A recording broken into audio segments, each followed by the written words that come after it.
Hello everyone, मैं आप सभी का the market makers YouTube channel में फिर से स्वागत करता हूं। This side Priyank. और जल्दी से निफ्टी और बैंक निफ्टी की क्विक अपडेट लेते हैं, देखते हैं कि क्या लगता है, क्या सिनेरियोज बन रहे हैं मंडे ट्यूसडे में, क्या हो सकता है।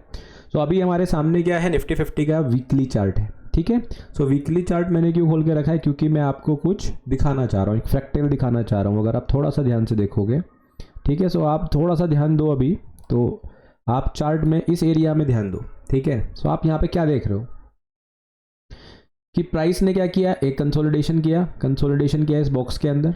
ठीक है, करने के बाद प्राइस ने मूव कैसे दिया, ऊपर फिर नीचे फिर ऊपर। तो बेसिकली इस कंसोलिडेशन के पहले जितने भी शॉर्ट्स थे उनको स्टॉप आउट किया, फिर जितने भी लॉन्ग्स थे उनको स्टॉप आउट किया, और फिर प्राइस ने एक डायरेक्शन पकड़ी और ऊपर की तरफ जाने लग गया। ठीक है, तो इस फ्रैक्टल को आपको थोड़ा सा ध्यान रखना है। ठीक है, मैं जो है अभी एक स्क्रीनशॉट यहाँ से ले रहा हूँ, जो कि मैं पेस्ट करूँगा डेली चार्ट के ऊपर, तो आप थोड़ा सा ध्यान से देखना। ठीक है, इस फ्रैक्टल को याद रखना है हमने। और अभी मैं डेली चार्ट पर जा रहा हूँ। ठीक है, तो अगर हम डेली चार्ट पर बात करें तो देखो, ये हमारे पास वीकली चार्ट वाला फ्रैक्टल है। ठीक है ना, यहाँ पर राइट में अगर मैं आप देख पा रहे होंगे। ठीक है, तो अगर आप इसको कंपेयर करेंगे यहां वाले फ्रैक्टल से, तो थोड़ा ध्यान से देखना। देखो, एक कंसोलिडेशन, उसके बाद प्राइस ऊपर से नीचे से ऊपर, करेक्ट। यहां पर प्राइस ऊपर से नीचे और फिर ऊपर, करेक्ट। सो जो फ्रैक्टल बन रहा है प्राइस का, वो क्या पॉसिबिलिटी दिखा रहा है कि इस तरह का मूव आने की संभावनाएं हैं। ठीक है, ऐसा मैंने आपको पिछली वीडियो में भी एक बार अच्छे से समझाया था कि क्या प्राइस कर रहा है। यहाँ पे मैं आपको दिखा रहा हूँ कि जो भी हो रहा है प्राइस में, वो ऑटोमेटिकली ऐसा कुछ हो रहा है जो कि पहले भी मार्केट कर चुका है, अलग टाइम फ्रेम पर कर चुका है, पर चीज़ें रिपीट होती है। लेकिन इस बार इस मूव को पकड़ पाना थोड़ा सा मुश्किल इसलिए हो रहा है, क्योंकि मुश्किल क्यों हो रहा है, रीज़न क्या है कि जब मूव नीचे से ऊपर की तरफ जा रहा है, तो नीचे से ऊपर की तरफ जब ये मूव आया, तो इस मूव ने एक बार जो है इस हाई को ट्रिगर कर दिया, अगर आप ध्यान से देखोगे, करेक्ट। तो प्राइस जो है इस फ्रैक्टल को कंप्लीट कर चुका है, मतलब इसका जो मोटिव है ऊपर जाने का, वो जहां तक लगता है कि पूरा हो चुका है। इसलिए अब वापस प्राइस ऊपर जाएगा कि नहीं जाएगा, ये कंफ्यूजन हो गया है। यहां पर मार्केट ने थोड़ा सा डाइसी कर दिया है, कि इनडिसिसिव मार्केट कर दिया। ठीक है, अब देखें, जैसे लास्ट वीडियो में सोचा था कि मार्केट साइडवेज रहेगा, हालांकि इसके नीचे जाने के बाद उतना ज्यादा मूव गिरने का आया नहीं। और कमाल की बात क्या है कि मार्केट ने इस लेवल को फिर से रेस्पेक्ट कर दिया। अगर आप देखोगे वीकली प्राइस क्या हुआ, इसके ऊपर क्लोज हो गया, फ्राइडे फिर से इसके ऊपर क्लोज हो गया। सो मार्केट ने आपको क्या किया, एंड में एक इनडिसाइसिव पॉइंट पर छोड़ दिया।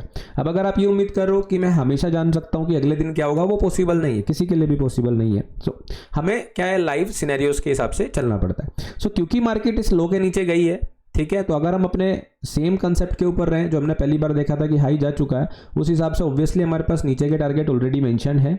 और मैं अभी भी एक बहुत बड़ी पॉसिबिलिटी मान के चल रहा हूं कि प्राइस थोड़ा सा ऊपर जाएगा और इस तरह से गिर जाना चाहिए। ये मेरी पहली एक्सपेक्टेशन है निफ्टी के चार्ट से, जिसके होने की संभावनाएं मुझे लग रही हैं कि बहुत ज़्यादा है, और बिल्कुल हो सकता है। ठीक है, बट समस्या क्या आ रही है कि मैं आंख बंद करके इस सिनेरियो को क्यों नहीं मान पा रहा हूँ, क्योंकि मार्केट ने जब इसके नीचे क्लोजिंग दिया, अगले दिन इसके ऊपर क्लोजिंग दे दिया, तो ये प्रोबेबली फेक आउट भी हो सकता है। और जैसा मैंने अभी आपको एक फ्रैक्टल दिखाया कि प्राइस ऐसे सिचुएशन में ऊपर जाना पसंद करता है, तो हो सकता है कि मार्केट यहाँ से ऊपर चला जाए। तो निफ्टी में मेरे पास बहुत ज़्यादा कुछ ऐसा है नहीं कि मैं अपना बायस डिसाइड कर पाऊँ। लेवल सेम है जो लास्ट क्लास में थे, लास्ट सेशन में थे हमारे पास। ये वाला लो मैं एक्सपेक्ट कर रहा हूँ। अगर बेरिश सिनेरियो रहता है, बेरिश सिनेरियो में एक्टिवेट कब करूँगा, वही सेम। मेरे लिए जो इंपॉर्टेंट लेवल है वो यही है, ईयर ओपन 21,727। जब तक प्राइस इसके ऊपर है, I would be very cautious कि प्राइस ऊपर रह सकता है, एक दिन ऊपर रह सकता है, 2 दिन ऊपर रह सकता है, साइडवेज हो सकता है। ठीक है, तो शॉर्ट्स मैं इसके नीचे ही देखूंगा। और वो भी ऐसा नहीं कि यहाँ पे कैंडल एक बार आ गई तो मैं एकदम से, क्योंकि जैसे नीचे आके ऊपर गई, नीचे आके फिर से ऊपर जा सकती है। सो एक पूरा प्रॉपर यहाँ पे सेटअप मैं उम्मीद करूंगा नीचे की तरफ, तभी मैं बेरिश बनूंगा। अदरवाइज मैं एक्सपेक्ट अभी साइडवेज की तरफ ही निफ्टी के अंदर रहूंगा। इसके अलावा मैं ज़्यादा इस पर बात नहीं करना चाह रहा हूँ। लेकिन इसकी जगह पर अगर हम बैंक निफ्टी देखें, सो बैंक निफ्टी में हम अगर थोड़ा सा ध्यान से देखें, सो लास्ट सेशन में भी हमने देखा था, लास्ट वीडियो में भी हमने समझा था कि यहाँ से रेजिस्टेंस से गिर रहा है, प्राइस गिर रहा है, मंथली ओपन टेस्ट कर चुका है। तो हमने उम्मीद लगाया था कि इस लेवल को टेस्ट करने के बाद प्राइस नीचे इस गैप को फिल करने आएगा, 45 050 ये हमने देखा लास्ट वीडियो में, इसने पूरा फिल भी कर दिया। अब इसके बाद हमें क्या उम्मीद थी कि मार्केट ने गैप के नीचे क्लोजिंग दी है, प्रोबेबली नीचे आ सकता है, मार्केट ने ऐसा नहीं किया, मार्केट ने तुरंत ऐसा रिएक्शन वापस कर दिया। अब यहां पर क्या है, सेम इनडिसाइसिव मूवमेंट। अब देखो, अगर आप ध्यान से देखोगे यहां पर मार्केट ने गैप छोड़ा था, ठीक है। अगर हम देखें दिसंबर में, यहां पर 1 दिसंबर और 4 दिसंबर के बीच में काफी बड़ा गैप था, करेक्ट। अब मार्केट ने आया, ये सपोर्ट भी मैं ऑलरेडी डिस्कस कर चुका हूं। ये जनवरी के शुरुआत में मैंने आपको ये सपोर्ट बताया था 44,500 का, जो कि अच्छे से काम किया। प्राइस ऊपर गया, बिल्कुल बहुत बढ़िया रेजिस्टेंस जोन में गया, नीचे गिरा, ये वाला गैप पूरा फिल कर दिया। तो अब क्या है, अब हमारे पास प्राइस अभी भी सेम रेंज में है, ये मंथली ओपन से लेकर इस गैप तक। सो प्राइस इस गैप के ऊपर सपोर्ट लेके जा रहा है, गैप फिल करके जा रहा है, करेक्ट। तो इसमें बुलिश सिनेरियो भी बन सकता है। और क्योंकि मार्केट ने अभी लो वापस से टेस्ट नहीं किया, इस रेजिस्टेंस का टारगेट कंप्लीट नहीं किया, तो बेरिश सिनेरियो भी इसके अंदर दोनों पूरे हैं। इसी वजह से पिछले 2 हफ्ते से मार्केट के अंदर एक डायरेक्शनल ट्रेड कर पाना थोड़ा सा मुश्किल काम है। अब बुलिश सिनेरियो मेरे लिए क्या है, बुलिश में बैंक निफ्टी में ऐसा नहीं, मार्केट अगर यहां से ऊपर जाने लगेगी तो मैं बुलिश हो जाऊंगा, नहीं हो पाऊंगा, क्योंकि मार्केट पूरा यहां तक घूम के आके भी इस तरह से गिर सकता है। सो आंख बंद करके बुलिश नहीं हो सकता हूं। बुलिश सिनेरियो मेरे लिए यह है कि प्राइस इस लेवल को फ्लिप कर दे। 1 फरवरी का जो ओपन है, प्राइस इसको फ्लिप कर दे, जो कि है 46,164.90, तो 46,165 आप मान लो। हाँ, अगर प्राइस अब इसको ब्रेक कर दे, क्योंकि इसको ये ब्रेक क्यों नहीं करना चाहिए, क्योंकि मार्केट ने यहां से रिजेक्शन एक बार देख लिया। अब अगर मार्केट यहां से सपोर्ट लेके आके पूरा का पूरा इस मूव को कवर करके इस तरह का प्राइस बना रहा है, अब फिर मैं बुलिश हो जाऊंगा, फिर मैं बुलिश हो जाऊंगा इस टारगेट के लिए, क्योंकि ये टारगेट मेरा अभी बचा हुआ है 49,110 का। प्राइस पहली बार इतना गया नहीं था, ठीक है। सो 49,110 के लिए मैं बुलिश हो जाऊंगा।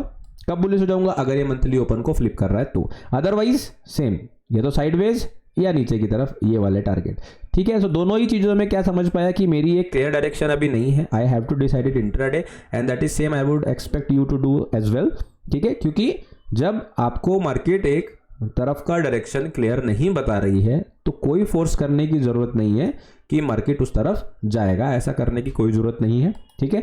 दूसरी तरफ यस बैंक ने हमारा टारगेट जो 30 रुपए का था वो कंप्लीट कर दिया 18 रुपए से, ठीक है। ये हमारा टारगेट था, जून का हाई मैंने मंथली चार्ट आपके लिए ओपन करके रखा है।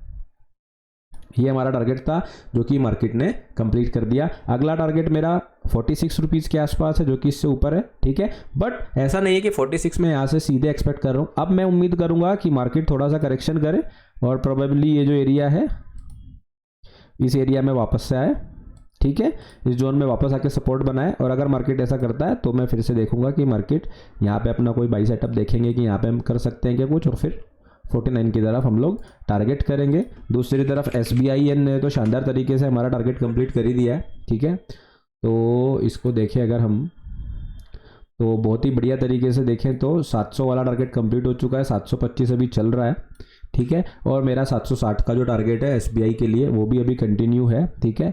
बिल्कुल डेफिनेटली मेरी मैक्सिमम बाइंग्स जो है वो 600 के आसपास की हैं, तो बहुत बढ़िया रिटर्न यहाँ पे मिला है, बहुत कम टाइम में मिला है। स्टेट बैंक ऑफ इंडिया जैसे स्टॉक इतनी रिटर्न दे, ये बहुत ही बढ़िया बात है, ठीक है।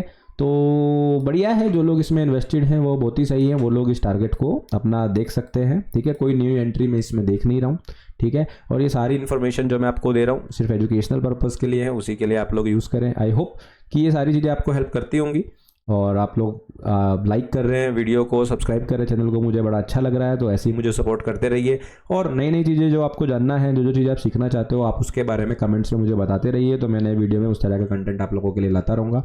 Thank you so much for joining me and subscribe the button and also notification bell on कर लीजिए, जिससे कि मेरी अगली वीडियो की भी आपको तुरंत के तुरंत मिल जाए। Thank you so much, good day.